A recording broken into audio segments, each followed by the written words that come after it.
गया 2026 का T20 world cup और साथ ही 2026 की IPL भी। अरबों डॉलर्स का नुकसान हो गया उस्ताद, अरबों डॉलर्स का, और वो ऐसे कि भाग गया Indian broadcaster T20 world cup से सिर्फ और सिर्फ 2 माह पहले। मतलब चांद हलक में आ गई आईसीसी के। लेकिन रुकें जरा, नुकसान ना तो सिर्फ इस वर्ल्ड कप का है और ना ही सिर्फ आईसीसी का, बल्कि हकीकत ये है कि मुस्तकबिल ही तारीख हो गया क्रिकेट का। आईपीएल भी धड़ाम से नीचे आ जाएगी, बल्कि यूं कहे कि सिर्फ आईसीसी, बीसीसीआई और आईपीएल ही नहीं बल्कि दुनिया के तमाम क्रिकेट बोर्ड्स को 11,000 वोट्स का झटका लगेगा। मगर कैसे? दोस्तों, मामला ये है कि इंडियन ब्रॉडकास्टर जियो स्टार ने 2024 से 2027 तक आईसीसी के नशरियाती हकूक खरीदे थे 3 अरब डॉलर पे। लेकिन 2 साल में ही हवा निकल गई इसकी। तो उसने कहा अब तक वो 760 करोड़ भारतीय यानी 2366 करोड़ पाकिस्तानी रुपयों का नुकसान झेल चुकी। अब नहीं, उसके बाप की भी तौबा। तो क्या उसने महंगे ब्रॉडकास्ट राइट खरीद लिए थे? नहीं, हरगिज़ से बल्कि बिल्कुल सही फैसला था कि 3 अरब डॉलर में 4 साल के नशरियाती हकूक खरीदने का। जबरदस्त बीन थी ये। अंदाजा था जियो स्टार का कि वो 6 अरब डॉलर कमाएगी, मगर फिर एक ऐसा फैसला किया मोदी सरकार ने जिसने ऐसी की तैसी फेर के रख दी उस डील की, और साथ ही आईसीसी, बीसीसीआई, आईपीएल और दुनिया भर के क्रिकेट बोर्ड्स की। और वो फैसला था बैटिंग एप्स पर पाबंदी का। जी हाँ, मोदी सरकार ने बैटिंग एप्स पे ठोक दी थी पाबंदी, और इसी एक फैसले ने क्रिकेट को हिला के रख दिया।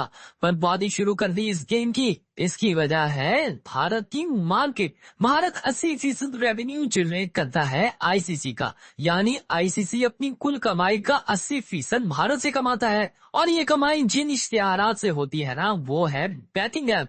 जी हाँ, तकरीबन 50% कमाई बैटिंग एप्स के इश्तिहारात से होती है क्रिकेट मैचेस में इंडिया के अंदर। इसी से ब्रॉडकास्टर्स कमाते हैं आईसीसी और बीसीसीआई समेत दुनिया भर के बोर्ड्स भी। मगर अब लग चुकी है भारत में बैटिंग एप्स पर पाबंदी। अब ये कंपनीज इश्तिहार नहीं दे सकती, और जब ये इश्तिहार नहीं देंगी तो तकरीबन 50% आमदन तो बढ़ के रह जाएगी। ऊपर से उनके इश्तिहारात का रेट भी ज्यादा होता है आम कंपनीज के मुकाबले में। ऐसे में जब आधे से ज्यादा कमाई कराने वाली इन कंपनीज के इश्तिहारात ही नहीं चलेंगे तो कमाई होगी पाबंदी का टुल्लू।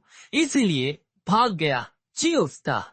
आईसीसी ने Netflix, Amazon Prime, Sony Pictures और वाईकॉम सबसे ही राबिता किया, मगर इन तमाम कंपनियों ने भी हाथ खड़े कर दिए, साफ मना कर दिया। कहा हम नहीं कर सकते ये घाटे का सौदा। हालांकि आईसीसी ने अगले 4 साल के लिए 3 अरब डॉलर से जायद कमाई की बजाय बेस प्राइस दी 2.4 अरब डॉलर, यानी एक ही झटके में 60 करोड़ डॉलर से नुकसान उठा लिया। मगर इतनी कम कीमत पे भी नहीं आ रही ये कंपनीज। नेटफ्लिक्स 5 अरब डॉलर की इन्वेस्टमेंट करता है WWE पर, मगर उसका क्रिकेट में कोई इंटरेस्ट नहीं। प्राइम भी इनकारी है। सोनी पहले ही एशियन क्रिकेट काउंसिल, इंग्लैंड और न्यूजीलैंड क्रिकेट राइट्स ले चुका है, वो मजीद नहीं ले सकता। उसने सिर्फ और सिर्फ 1.4 अरब डॉलर की बोली लगाई है, यानी 1.5 अरब डॉलर से भी जायद का नुकसान का सौदा होगा ये आईसीसी के लिए। हाँ, वाईकॉम जो कि जियो स्टार की ही सिस्टर कंपनी है, उसने बोली लगाई सिर्फ